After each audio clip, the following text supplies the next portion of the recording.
Hello and welcome to this channel.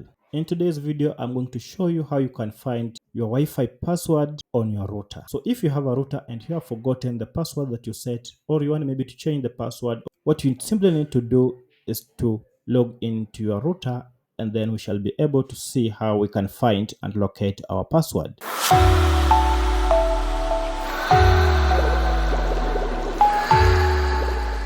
So to begin, you'll need to log into your router using your router's IP address. By default, this is the IP address of a router, and therefore by entering 192.168.1.1, you should be able to log into your router, and then you will need to enter your router password and username. By default, the router password and username can easily be found at the back of your router gadget. So simply enter your password, your username and password to be able to log in.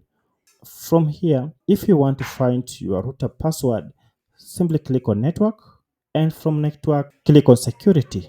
Again, this may differ from one router to another, but once you locate the security function under the network, click on it. From here, you should be now be able to see the password. As you can see, I have mine here that I have set, and then you can write it somewhere, or now you can enter to any other gadget that you will wish to connect your device to. So by following these simple steps, you will be able to locate your router's password.